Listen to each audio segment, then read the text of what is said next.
구독자 여러분 안녕하세요. 마키아벨리입니다. 저는 오창익이고요. 오늘도 변희재 대표 모셨습니다. 안녕하세요. 예, 안녕하십니까. 와, 놀라운 기록이 국회를 통해서 밝혀졌네요. 그러니까 최서원 씨, 개명전 이름 최순실의 조카 장시호 씨가 8개월 동안 검찰에만 출정을 51번 갔다. 구치소에서 검찰로 간 게 이게 어떤 의미인가요? 저도 놀랐는데 그 최근에 이 송영길 대표의 이 돈봉투 사건을 고발한 것처럼 얘기가 되는 이정근 전 사무총장이 네네. 그분도 이제 구속이 돼 있었는데 한 11차례 검찰에 불려갔다. 어느 정도 기간 동안? 한 1년 동안에. 1년에 11차례. 그래서 난리가 났어요. 송영길 대표 아니, 쪽으로. 그건 뭐냐면 굉장히 너무- 많이 불려간 거다. 너무 많이 불려갔는데 아. 조석 어딨냐. 11번 불려간 동안 조석 없었다. 그럼 조사를 한 게 아니라 이를테면 편의를 제공하거나 회유를 한다거나, 그러니까 우리가 흔히 지원을 하는 뭐 요구하거나. 지금 저쪽에 네. 이화영 지사 쪽에서 네, 나오는 네, 연어 네. 접대하고 네네. 연합회. 그럴 소지가 상당히 크다는 거죠. 그 부분. 그래서 거기서 지금 굉장히 붙어 있거든요. 아주 진지하게. 네네. 이건 못 받아들이겠다 이 부분 대해서는. 아. 그래서 이제 법원도 조서를 가져와라. 여러 번 불렀으면은 네네. 의무예요, 의무. 그러니까 누구를 불렀잖아요, 검찰이. 그렇죠. 조서 남겨야 됩니다. 근데 조서가 없어요. 아니 그 전에 원칙은 검사들이 구치소에 가서 조사를 하는 게 원칙이잖아요. 왜냐하면 구속 그 장소가 뭐 서울구치소로 돼 있을 테니까 그렇지 않고 부른 것도 잘못이지만 1년 동안 11번 부른 거 가지고 난리가 났다. 사실은 이제 부르면 안 돼요. 네네. 원칙적으로 부르면 네. 안 돼요. 왜냐하면 재판을 하고 있었어요. 장시호도 그렇고 이정근도 그렇고. 네. 재판은 저쪽 검사하고 하는 거란 말이에요. 형사사건들이기 때문에. 그렇죠. 그럼 저쪽하고 이제 싸우고 있는데 왜 불러냅니까? 네. 그 딜치기 딱 좋잖아요. 검사는 이제 아직까지 이제 구형을 하지 않았기 때문에 네. 너 나한테 유리한 거 하나 불어줘. 그럼 내가 너 구형 적게 해줄게. 이렇게 딜칠 수가 있기 때문에 원칙적으로 부르면 안 되는 겁니다. 그럴 때. 그런데 근데 지금 이 이정근의 11번도 야, 왜 이렇게 많이 불렀냐 했는데 8년간 51번은 상상을 초월하는 상상을 초월한다는 게 그러니까 어느 정도입니까? 뭐 꽤 많다 아니면 뭐 제가 볼 때는 비교할 수 없- 건국일의 신기록이 아닐까 그래요. 건국. 네. 왜냐하면 지금 이 장경태 의원이 받은 건데 네네. 이게 다 요청을 했어요. 그러면 연간 10번 이상 간 사람 몇 명이나 있냐. 그게 지금 이 서울구치소가 뭐 한 3,000명 이상 수용하고 있는데 3,500, 예, 600명. 그러니까 네. 장시호가 왔다 갔다 했을 때 연간 10번 왔다 갔다 하는 사람은 60명 정도 다 이게 네네. 다인데 네. 8개월간 51번은 아마 없을 겁니다. 이런 경우는. 예. 구속된 피해자들 중에서 그래도 좀 뭐랄까 거물이랄까 주목할 만한 사람 뭐 여럿 있었는데 이를테면 이재용 삼성전자 당시 부회장 지금 회장 또 1년에 9번 불려갔다고 그러더라고요. 이것도 많은 건데 많은 거죠. 이재용 같은 거물도 1년에 9번인데 사실은 이재용 같은 경우는 진짜 네. 불려가면 안 됩니다. 아, 왜냐하면 네. 이 사람은 자기 사건 거 말고는 없는 사람이에요. 그러니까 장시호는 어쨌든 이재용하고 박근혜 사건 때 참고인의 자격이 있었으니까 네. 한 번은 부를 수가 있어요, 검찰이. 근데 불러서 조사를 하고 조사하고 끝냈어야 되는 건데 50번 불렀잖아요. 네. 근데 이재용은 다른 사건에 참고인이 없어요. 네. 그러면은 그 사건 가지고 재판 들어갔잖아요. 부르면 안 되는 사람이 이 사람은. 네. 근데도 불렀단 말이에요. 그러니까 사실 장시호 녹취록에 이재용이 그 프로퍼플이고 뭐고 딜을 쳤다는 정황이 있는 건데 이재용하고도 딜을 쳤을 겁니다. 그렇게 9번 불렀다면. 네. 야, 이건 정말 검찰이 상당히 문제라는 걸 알려주기도 하고요. 이게 제일 문제가 됐었던 거는 네. 정호성 저 박근혜 문고리 비서관이 네네. 자기 재판에서 이 태블릿 PC를 증거로 신청을 했었는데 이 재판이 시작됐어요. 제가 말한 대로 재판 시작되면 특검이고 검찰이고 부르면 안 됩니다. 이 피의자를. 네. 근데 갑자기 또 부른 거예요. 부르 갔어요. 정호성 씨가. 다음날 나오더니 태블릿 PC 증거 신청을 포기했습니다. 네.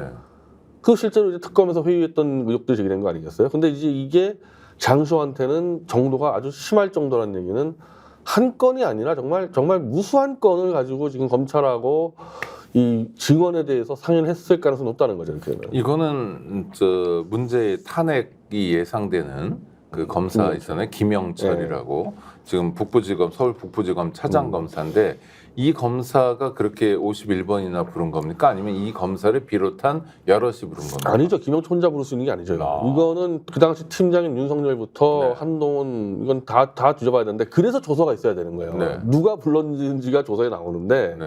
일단 이제 이 아마 민주당 법사위에서는 당연히 요구할 겁니다. 조서 가져와봐라. 그럼 아마 없을 겁니다. 조서가. 조서가 없으면은 이제 누가 왜 불렀는지는 장시호한테 물어볼 수밖에 없는 거죠. 네. 우리 변 대표님은 회유, 뭐 협박 또는 편의 제공 아니면 저는 비슷한 거는 해봤기 때문에 네. 내가 정황은 알아요. 네네. 그러니까 예를 들면 저는 저하고 잘 아는 검사 출신 변호사가 접견을 와서 뭐 이건 이화영 쪽도 그랬다 그러는 건데 네.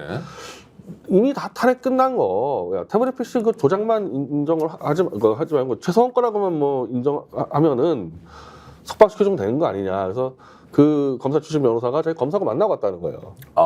그래서 다시는 이게 최소한 거 아니라는 주장만 하지 않겠다 그러면은 석방시켜 주겠다. 네. 뭐 이런 식의 회의는 있었죠 저한테는. 그러니까 그게 회유입니까? 아니면 뭔가 뭐 회유였죠. 의견 전달? 뭐라고 합니까? 아니 뭐 의견 전달인데 왜냐면 석방이라는 대가가 있으니까 예. 회유라고 볼 수 있네요. 그거 비슷한 건 지금 저쪽에 네. 누굽니까 이화영 지사 쪽에 무슨 뭐 검사 그 수원지검의 검사장 출신이 가서 그렇게 했다면서요. 네. 똑같은 거예요 저랑 하는 네, 거예요. 네. 야, 이거는 근데 이건 일종의 사법 방해 아닙니까? 미국이면 사법방해죄로 처벌해야 되는 사안이죠. 이건. 근데 우리는 이제 그런 범죄가 조항이 없다 보니까 네. 암묵적으로 마음껏 하고 있었던 거죠. 이런 식으로 거래하고 협박하고 회유하고 이런 일들 네네. 너무 많이 하겠던 거죠. 독일 같은 나라는 법집행 공무원이 이런 범죄를 저지르면 법 왜곡죄로 처벌한다고. 그쪽 맞아요. 그런 범죄라 그러죠. 미국이 이제 네네. 사법방해죄고 독일이 법왜곡죄라 그래가지고 네. 중벌로 알고 있습니다. 중벌로. 그렇죠. 네. 와, 심각하네요. 이거 그 검찰총장의 버전으로 이야기한다면 그야말로 국가기강, 국기를 문란시키는 일이기도 한 거 아닙니까? 그 당시 이원석 검찰총장은 네. 수원지검에서 연호접대 같은 거 있을 수도 없다고 떠들지 않았어요? 네네. 근데 이미 장시호 녹취하고 장시호 녹취를 떠나서 이미 그 당시 조중동 언론 보도에 장시호한테 하겐다즈 아이스크림 사주고 탕수육 사주고 피자 사주고 다 나와요. 네네. 이미. 네. 그럼 연우 사주는 거랑 무슨 차이가 있습니까? 근데 검찰총장은 펄펄 뛰었잖아요. 그런 일 없다고. 이 장시호 건돼서 뭐 이원석 총장이 이제 좀 나가겠지만은 뭐 어떻게 설명하려고 그래요. 그래서. 법사위에서 청문회를 하겠다는 거죠? 지금? 14일 결정 났습니다. 네네. 그럼 지금 대표님 말씀하신 이런 부분들이 중요한 쟁점이 되겠네요? 김영철은 안 나온다 그러는데 네. 사실 이 사건은요. 김영철이 안 나와도 문제가 없어요. 이 문제 밝히는 데. 왜냐하면 김영철이 한동훈, 윤석열 등과 함께 장시호라는 사람을 협박, 회유해서 위증과 증거 조작을 시킨 거기 때문에 장시호가 나오면 다 확인할 수가 있는 겁니다. 이거는. 네. 그래서 장시호가 지금 이제 아까 51번 불려간 거 있지 않습니까? 네. 그거 물어보면 될 거 아닙니까? 왜 불려갔냐 51번 동안에. 뭐 필요하면 아는 대로만 기억해서 써봐라 그럴 수도 있고 네. 뭐 장시호한테 다 물어보면 돼요. 김영철과 한동훈이가 뭘 시켰는지에 대해서. 그러면 답변을 할까요? 그게 이제 핵심인데 네. 제 생각에는 장시호는 자백을 할 수밖에 없는 입장입니다. 그러니까 사실대로 말할 수밖에 없다. 일단 너무 광범위한 위증을 시켜놔가지고요. 네. 이 장시호가 스스로 거짓말을 만들었으면 좀 기억을 할 텐데 우리도 지금 장시호랑 태블릿 반환 소송을 해보잖아요. 붙어보면은 네. 장시호 기억을 못해요. 그 당시 자기가 무슨 말을 했는지 정확히 알지를 못해요. 그러니까 장시호의 표현대로는 던져진 이야기를 그냥 했을 뿐이어서 검사들이 자료를 네. 주면 그걸 읽었을 뿐이다 그랬기 때문에 실제로 재판정 나와서 사람 이름도 기억 못해가지고 검사가 발로 차고 그러면 다시 똑바로 해요. 이런 수준이 없어서 이 태블릿 PC 관련해서 장시호가 입수를 하고 검찰에다가 제출하는 그 과정에 대해서 엄청 복잡한 일들이 있는데 이게 막 달라요. 얘기가 계속 다르고 또 장시호와 같이 이 일을 했던 장시호 변호사, 이지훈 변호사 그리고 이번에 또 증인 채택됐는데 장시호 친구 셋 다 얘기가 다 달라버립니다. 남이 시켰기 때문에 그런 것 같아요. 자기들이 짰으면은 대충 맞추겠죠. 남이 짜오다 보니까 세 명의 얘기가 다 달라서 세 명 다 증인 채택이 됐어요. 이거를 정확하게 민주당 법사위원 한 명이 알고 있으면요. 세 명 딱 앉혀놓고 물어보면요. 그 자리에서 자백 나올 가능성이 상당히 없습니다. 일단 1차적으로 그런 문제가 있고 이 사람들은요, 장시호 아까하고 이지훈 변호사, 김윤미 이런 사람들은 최상병 사건에 연루된 사람들과 좀 달라요, 상황이. 그러니까 최상병 사건 연루자들은 정권의 권력에 빌붙은 실세들이 많잖아요. 네. 아마 뒤에서 꽉 잡고 지금 버티고 있는 거 아닙니까? 이 스크럼 짜고. 네. 네. 근데 아까 말한 장시호 친구 김윤미 이 사람은 그냥 화장품 판매업자거든요. 네. 그냥 검찰이 시키니까 아유 그래 내 친구 장시호가 잘 빠져나왔겠지 했을 거라면 협조했을 텐데 이게 이렇게 큰 범죄인 걸 알았겠습니까 이 사람이? 네. 네. 그럼 이 사람이 이제 와가지고 그 범죄를 은폐하는데 막 가담을 하고 그것도 국회에 나와서 그럴 이유가 하나도 없는 사람. 이 그다음에 사람들. 그건 처벌 가능성도 그렇죠. 처벌 가서 있는 건데 그 변호사도 마찬가지고 이지훈 변호사 사람도 이 사람들이 끝까지 이 김영철 편에 서서 이 진실을 은폐할 이유가 없는 사람들입니다. 이거 국회 첫 번째 상황에서 야 이거 심각하다 그러면요 얼마든지 불고 이 사람들은 빨리 정확히만 자백을 하면은 처벌 안 받을 수가 있죠. 그래서 저 김승원 의원이 민주당 더불어민주당 그 국회의원이고 또 지금 굉장히 중요한 포지션인데 국회 법사위원회 야당 간사잖아요. 이분도 우리 변 대표님 책도 보고 그래서 와 정독을 했다, 많은 걸 배웠다 이런 표현도 하대요. 저는 이분이 네. 그 판사 김성수 출신이죠. TV에 나가서 네. 김영철 탄핵의 제 1순위가 뭐냐? 박근혜 수사할 때 증거 주장 문제다라고 딱 얘기를 한 거 보고 아 이분 이거 정확하게 지금 판을 봤구나. 위증교사 혐의가 크긴 한데 그게 사실은 장시호한테 위증을 시켰을 정황들이고 네. 장시호가 그러면 위증을 한 게 정확히 걸려든 거는 태블릿 관련 발언이고 그러면 이제 그거는 증거 주작이 되지 않습니까? 네. 그러니까 이거를 가지고 장시호의 위증을 백기를 들게 해야지 그 뒤가 연결될 겁니다. 아. 나머지 가지고는 예를 들면 이제 뭐 장시호가 삼성대에서 지원했다 이런 것들은 위증 찾기가 별로 쉽지가 않아 이 내밀한 문제니까. 그래서 완전히 이제 공개적으로 드러나는 거는 태블릿 조작 문제니까 여기서 이거를 가지고 장시호한테 이 자백을 받아버리면 뒤는 그냥 풀려버리죠. 그래서 전략적으로 태블릿 조작부터 먼저 치겠다라는 걸로 느껴졌고 네. 그래서 그냥 장시호한테 태블릿을 보관받았다는 그거 거짓말이거든요. 그 위증밖에 한 일이 없는 김윤미라는 장시호 친구도 증인으로 신청한 겁니다. 네. 그럼 그 사람 나와서 자기는 PC방에서 보관한 적이 없어. 근데 보관을 하고 있다고 증언했거든요. 그거 따져 물으면요. 포렌시키라고 따져 물으면은 이 사람 100개 들어야 될 겁니다. 아니 그러니까 변희재 대표님이 책을 김승원 의원한테 보내주셨어요? 제보를 해서? 아니 그건 아니고 본인이 제가 기사를 보내드렸는데 아. 그 기사를 보고 이제 본인이 책을 이 책을 구입해서? 찾아서 다 정독을 해서 이제 그렇게 아니, 본인 판을 짰죠. 굉장히 성실한 태도네요.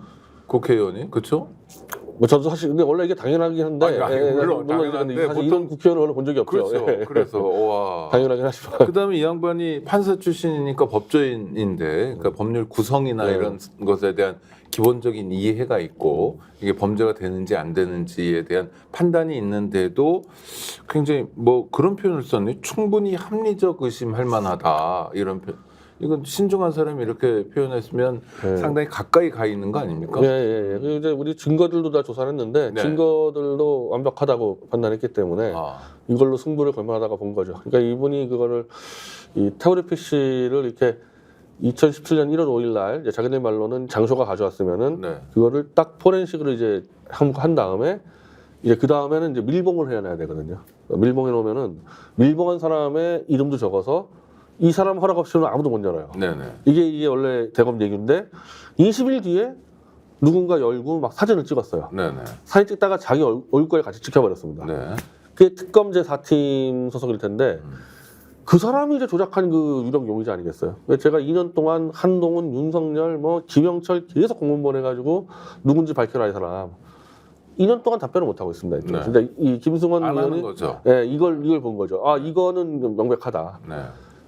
조용히 밀봉되었을 태블릿 PC를 누가 열어보고 이걸 사진 찍었니 말이 안 되는 얘기거든요. 이거. 네. 요거 하나만 가지고는 명확하다고 보는 거예요. 그 사람이 누군지 추정은 되지만 특정하지는 못하시죠. 그렇죠. 우리는 2명으로 추정했는데 네네. 강백신 검사 아니면은 정민영 변호사. 그러니까 특검제 4팀 소속이어야 되니까 네네. 제가 둘도 다 보냈어요. 강백신하고 답변이 없어. 근데 특검 4팀은 알 거 아닙니까? 네네. 우리는 그 당시 어떤 인상인지 몰라서 그런데 같이 늘 함께 생활했던 특검대 4팀, 예를 들면 팀장인 윤석열은 알 거 아니에요. 그렇죠. 답변 못하냐. 그리고 심지어 제가 윤석열 한동훈을 이 민사소송을 걸었는데 네. 민사재판에서 제가 재판부 요청을 했어요. 그 재판부도 맞으니까 윤석열에게 이거 특정해 와라 명령했는데 아직도 안 하고 있습니다. 아.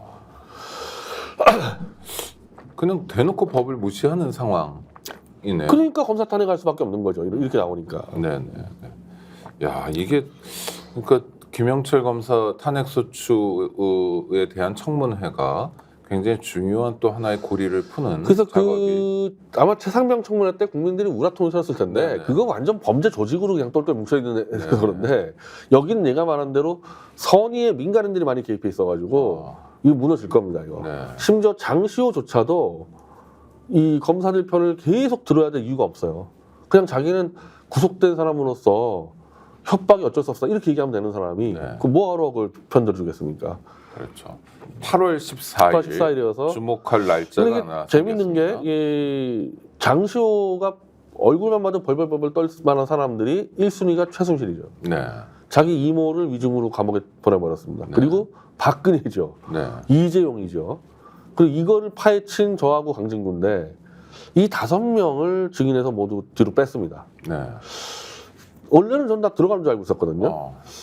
내 생각에는 일단 핵심, 아마 지금 제가 얘기한 5명이 핵심 증인들. 네. 이 뒤로 빼놓고 마음껏 떠들라 그래가지고 혹시라도 이것을 이제 거짓말하면은 2차 때 잡으려는 거 아니냐. 그래서 이 5명이 안 나온 거에 대해서도 장시호는 엄청난 부담을 느낄 거예요. 네. 그래서 이 사람들이 안 나가도 자료를 다 쥐고 있기 때문에 뭐 정확히 질문하면은 장시호는 14일 날 자백을 하든지 아니면은 무서워서 못 나오는 수가 있는데 네. 못 나오게 되면 이건 도주예요, 도주. 그리고 이제 이거는 이건 심각하게 뭐가 있구나 하는 생각을 할 거고. 그래서 이 장시호 건으로 결국에는 이 검사들의 범죄는 다 잡히지 않을까. 지금 빠져나가기가 어렵게 돼 있습니다. 네. 8월 14일 한번 주목해 볼 만한 날이니까 우리 구독자 여러분들도 한번 챙겨 보시기 바랍니다. 뭐 별로 중요한 얘기 같진 않은데 김종인 전 비대위원장 뭐 이것저것에서 하셨죠. 대선 전에 대통령 부인 김건희 씨 그때는 뭐 검찰총장 전 검찰총장 부인이었겠죠. 김건희 씨가 김종인에게 연락해서 자기 남편을 도와달라고 그랬다는 거예요.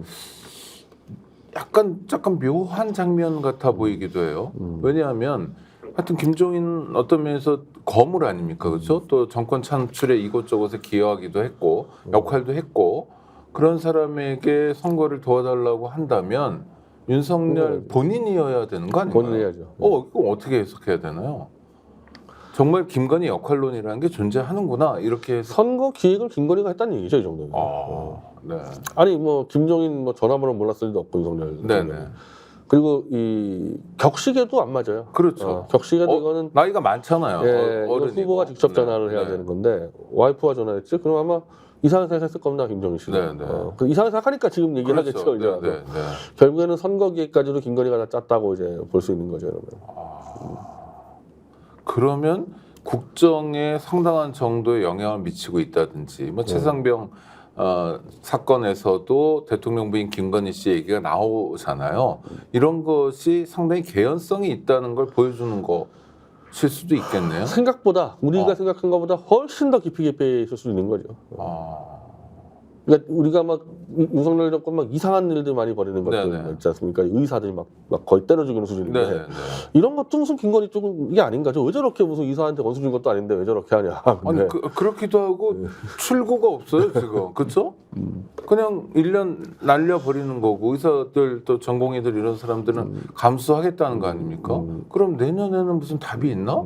그러니까 뭔가 좀 무리하게 일 벌이는 것들은 다 김건희와 연결돼 있지 않았을까? 저 우크라이나에 대해서도 무리하게 개입해 들어가는 것도 그렇고 뭔가 좀 비즈니스 쪽으로 연결돼 있지 않을까?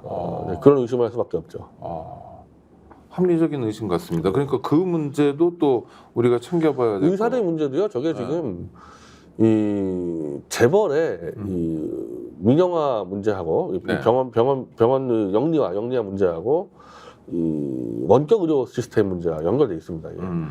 그러니까 사실은 재벌이 이제 더 이상 먹거리 차릴 거 없다 그래가지고 집요하게 노렸던 게 그거거든요. 네. 그러니까 의료 시장을 전면 자유화 영리화해서 거기서 원격 시스템을 의료를 다 해버리겠다는 거였는데 의사들이 나는 파워가 있으니까 못 뛰고 들어갔단 말이에요. 네.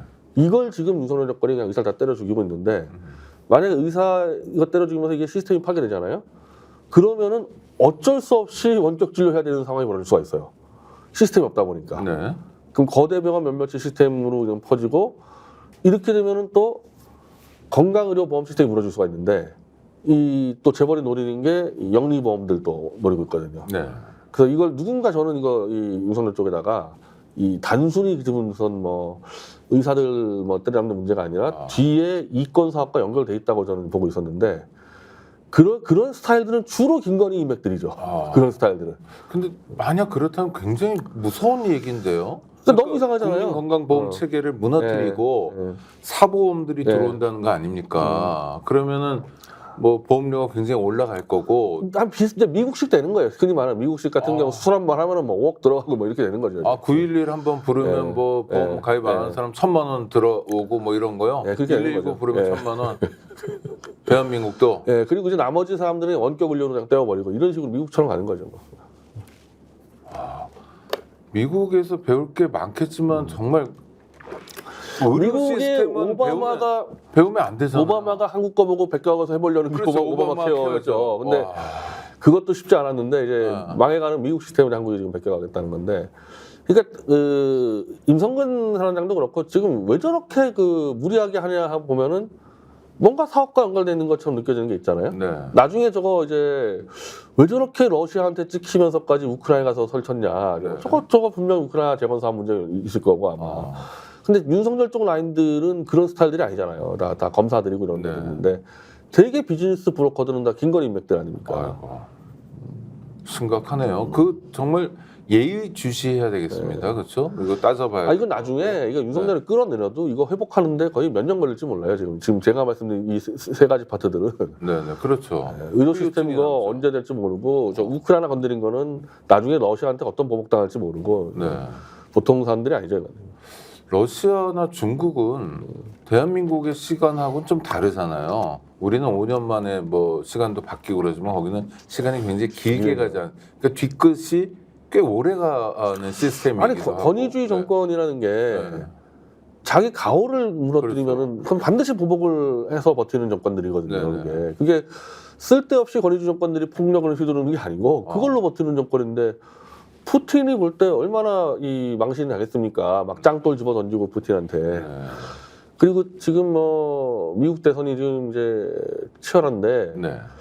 해리스 어쩌고저쩌고 제가 볼 땐 트럼프가 될 거라고 보고 있어요. 근데 이제 이렇게 되면은 트럼프 입장에서는 푸틴하고 사실은 이제 일들을 같이 하려고 그러는데 우크라이나 전쟁도 종식시키고 네. 이 동북아시아 문제도 푸틴하고 풀려고 그러는데 트럼프 임기가 4년 이제 4년밖에 없습니다. 트럼프 한번 했기 때문에. 네. 근데 트럼프는 푸틴하고 풀어야 되는데 푸틴한테 짱똥 열진 사람이 대한민국 대통령이다. 임기가 또 3년이나 남았어요. 네. 이거 가만두겠습니까? 푸틴과 트럼프가 이거 이 사람 이거?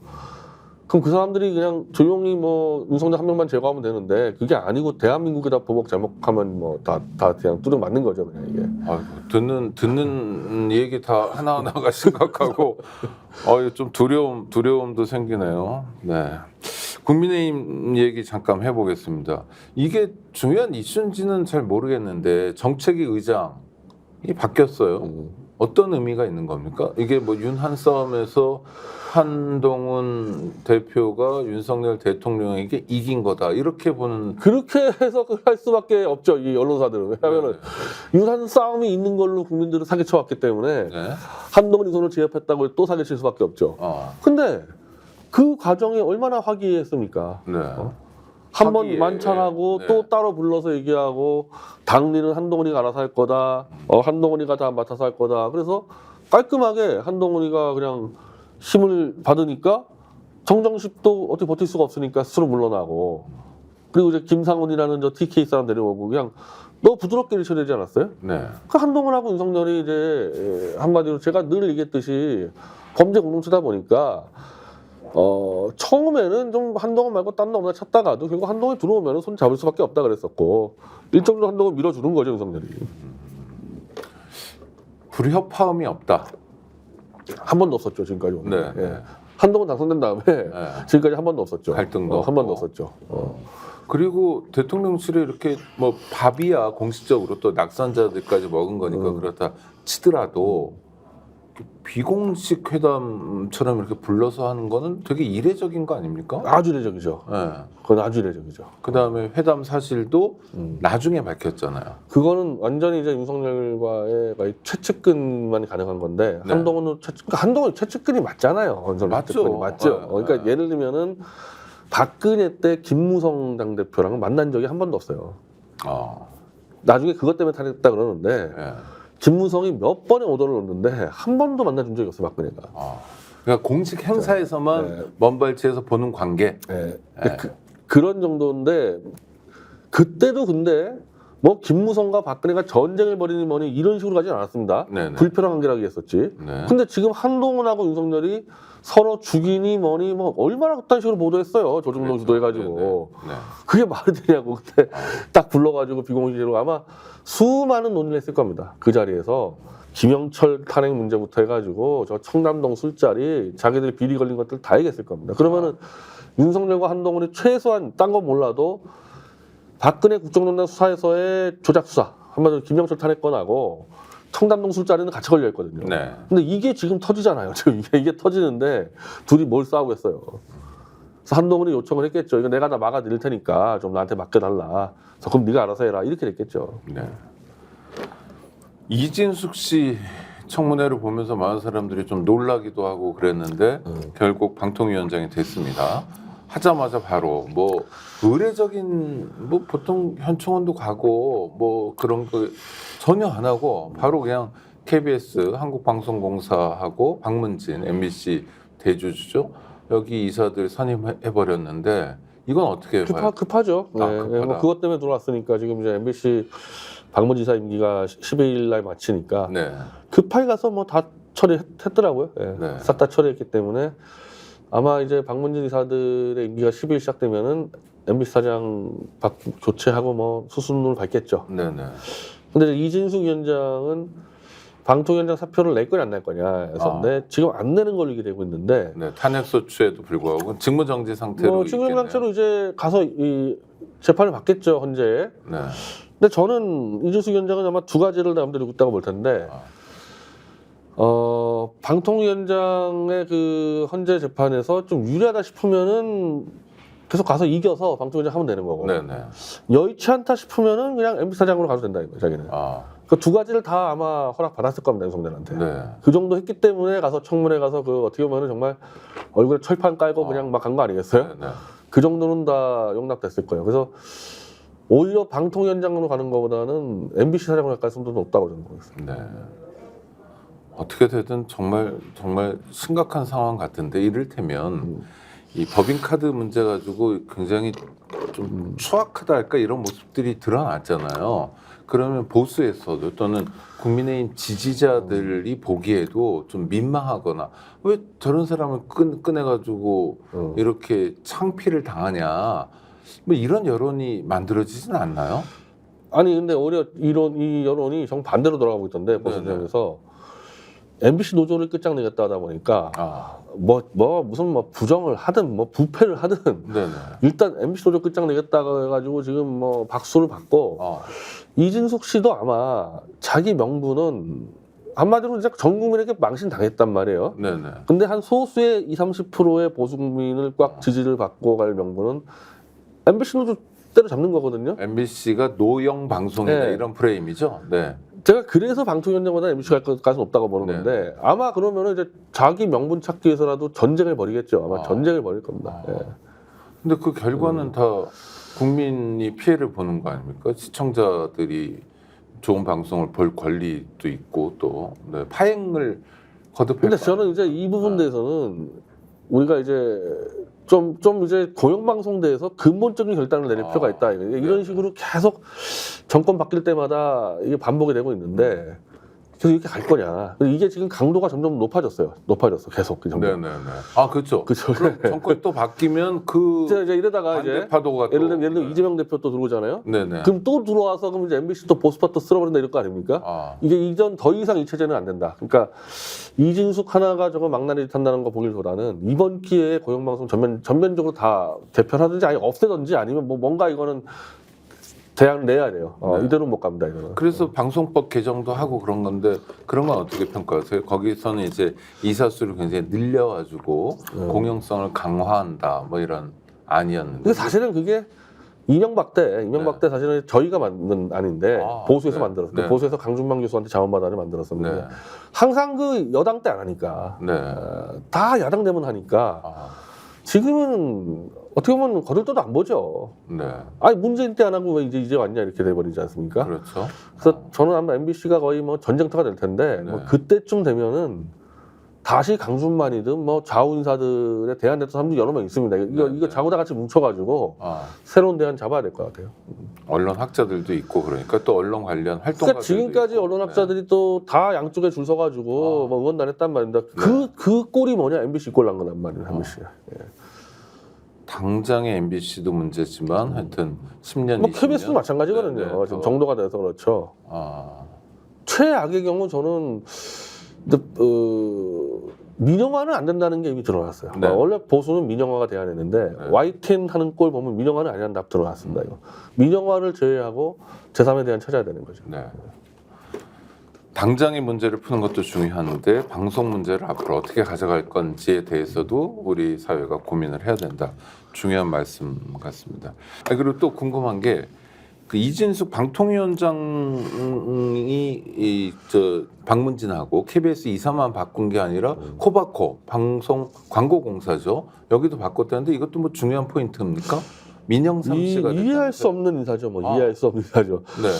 이 코바코가 이른바 방송사 광고를 대행해주는 그렇죠. 에이전시 회사여서 방송 광고 시장을 움직이는데 네.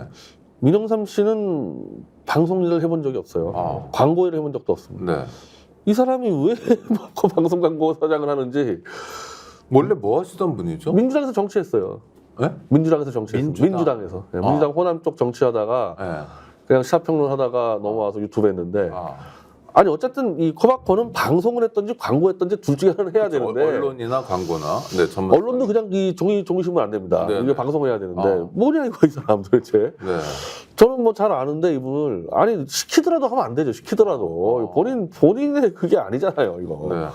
그리고 그게 지금 방송 광고 시장에 지금 엄청 혼탁하거든요. 저게 엉망진창인데 네.